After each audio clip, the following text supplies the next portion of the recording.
Constant, a symbol which has a fixed value is called a constant. जैसे 7x लिखा है हमारे पास, तो x क्या है हमारा कांस्टेंट है, उसके पास वैल्यू है कि 7 मेरी वैल्यू है, वो हमारा क्या होगा कांस्टेंट होगा, ठीक है।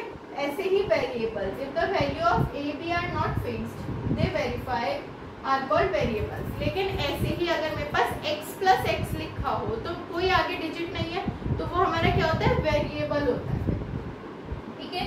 ऐसे ही इसमें चीजें दे रखी है, हमें ऊपर जो लगता है वो हमारी पावर होती है।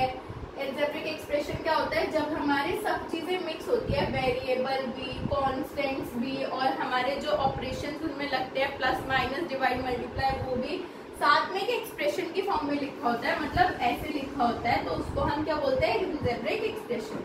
अब हम इसको सॉल्व करना सीखेंगे। और देखो ये दे रखा है हमें, ठीक है, ट्री डायग्राम दे रखा है कि कैसे ये सॉल्व है, 3 हमें ये दे रखे हैं।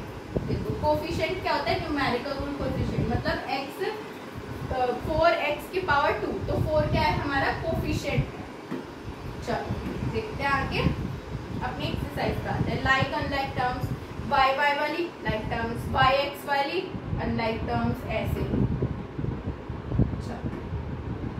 Starting with 10.1, which of the algebraic expression in each of the following cases using variable, constant and arithmetic operation? Subtract z from y, तो y subtract z, तो ये दोनों क्या है हमारे वेरिएबल है, तो ये क्या variable.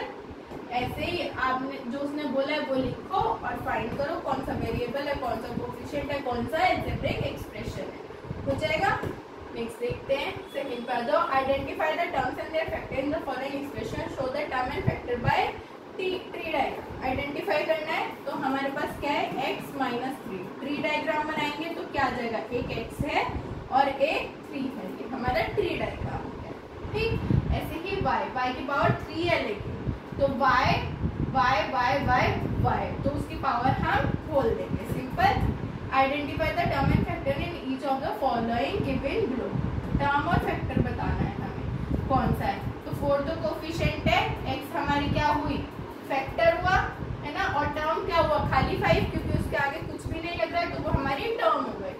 Identify the numerical coefficient of the term in the following expression, coefficient बताना है 3t की पावर 2 है, तो 3 हमारा कोफिशिएंट होगा। ऐसे ही इसमें 2 होगा, इसमें 3 होगा, कोफिशिएंट फाइंड करना है। ये बहुत इजी एक्सरसाइज है आपकी, ये तो आपने अगर कोफिशिएंट फैक्टर्स वेरिएबल समझ लिए तो आप यूं कर दोगे।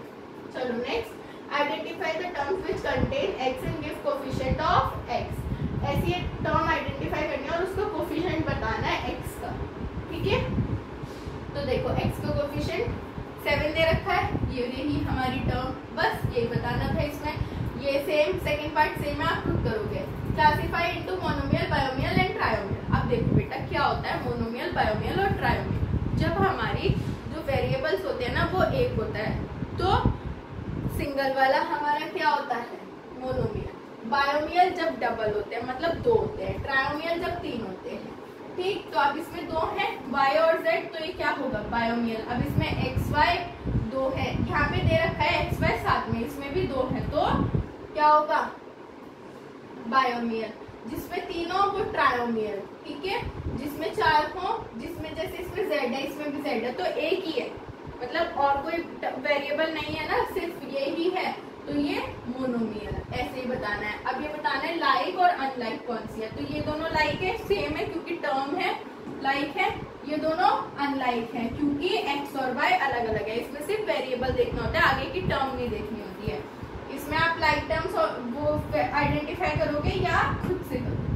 चलो 10.2 पे आ जाते हैं, इन्हें सॉल्व करना सीख लेते हैं। m की वैल्यू 2 रखनी है और फिर फाइंड करना है, तो m की जगह मैं 2 पुट कर दूं, हमें दे रखा है m माइनस, ठीक। तो m की वैल्यू में 2 रख दिया, -2 इक्वल्स टू क्या आ गया 0, आंसर आ गया। बस वैल्यू रखो और आंसर निकालो। ऐसे ही p की वैल्यू क्या रखनी है -2 रखनी है, लेकिन p के साथ हमें 4 भी दे रखा है, तो ये क्या होगा मल्टीप्लाई 4 मल्टीप्लाई -2 प्लस 7, 4 2 8 माइनस का प्लस 7 प्लस माइनस माइनस, तो क्या आंसर आ गया हमारा 8 में से 7 गया तो 1 बचा, लेकिन माइनस का y आंसर आ गया।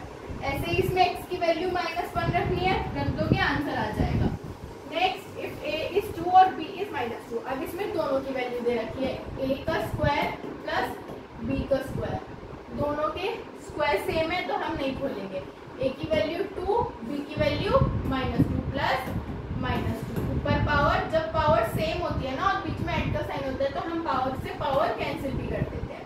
प्लस माइनस कितना हुआ, या सेम पावर भी ले लेते हैं, common power, plus minus minus, तो क्या हो गया हमारा आंसर 0 आ गया। खत्म, सब में सेम है, इसमें भी a और b की वैल्यू दे रखी है, आप फाइंड करोगे, ऑपरेशंस लग रहे होते हैं, बस वो हमें पता होने चाहिए और हमारे आंसर्स निकल कर आते हैं। Simplify the expression and find if x is equals to 2।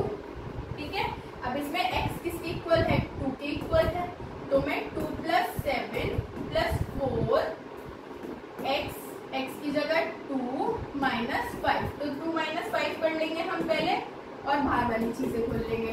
7 8 9 9 + 4 13 bracket में क्या है 2 - 3, तो माइनस का 3 है ना, ये होता है यहाँ पे मल्टीप्लाई में बेसिकली। तो हम 13 3 कर देंगे और आंसर किस में आएगा, माइनस में, हमारा आंसर निकल के आ जाएगा। सेम इसमें भी सॉल्व होगा, बस इक्वेशन दे रखी है, सॉल्व करते चले जाओ। 9th पार्ट देखते हैं। 9th पार्ट क्या कह रहा है हमारा, what should be the value of a if the value of 2x² + x is equals to a equals to 5 and x is 0। अब इन्होंने x की वैल्यू 0 दे रखी है, ठीक, और x - a इक्वल्स टू 5 है, मतलब कि जब आप ये लिखोगे ना 2x² + x की वैल्यू 0 है, -a, तो ये किसके इक्वल होगा, 5 के। अब आप क्या करोगे, x - a उठा के उधर रख दोगे और 5 को इधर ला दोगे माइनस में, तो ये दोनों हमारा वो हो जाएगा। ठीक है, यहाँ पे 1 हो गया और इसको सॉल्व कर दोगे। ऐसे ही 10 वाला है, यहाँ पे हमारा चैप्टर ये फिनिश होता है।